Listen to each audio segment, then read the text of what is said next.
অপরাধ যত বড়ই হোক, অপরাধ যত বেশি হোক, অপরাধ যত পুরনো হোক, অপরাধ যত দিন আগের হোক, আল্লাহ বলছে ইল্লা মান তাব, অতঃপর যে ফিরে আসে, ওয়া আমানা, ঈমান আনে, ওয়া আমিলা আমালান সালিহা, আর নেক কাজ কর্ম করে, নেকির কাজ করে, ফাউলাইকা ইউবাদদিলুল্লাহু সাইয়্যাতিহিম হাসানাত, আল্লাহ তাআলা তার পিছনের সমস্ত গুনাহকে নেকিতে পরিবর্তন করে।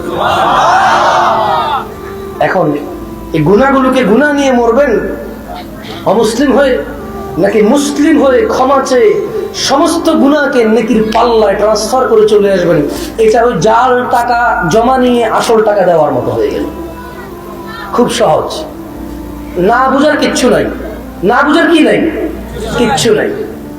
জাল টাকা দিয়ে যদি সরকার বলে যে জাল টাকা দাও আর বানায় না, আসল টাকা নাও, তবে এরপরে বানালে মৃত্যুদণ্ড, অথবা ঝুলে রাখবে একবার রাস্তার মধ্যে খাজায়।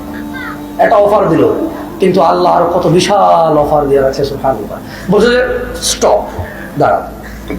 অপরাধ যার যত বেশি হোক, লাউ বালাগাত যুনুবুকা আনানাস সামা, যদি তোমার অপরাধ জমিন থেকে আসমানের মেঘমালা পর্যন্ত পৌঁছায়, সুম্মা ইস্তাগফারতানি, অতঃপর যদি তুমি বলো যে ইয়া আল্লাহ, আমার গুনাহ তো জমিন থেকে আসমানের মেঘমালা পর্যন্ত পৌঁছাইছে, আমাকে আপনি মাফ করেন। আল্লাহ বলছেন গাফারতু লাক, মাফ করবো, ওয়ালা উবালি, কারো পরোয়া করবো না, তোকে মাফ করে দেবো।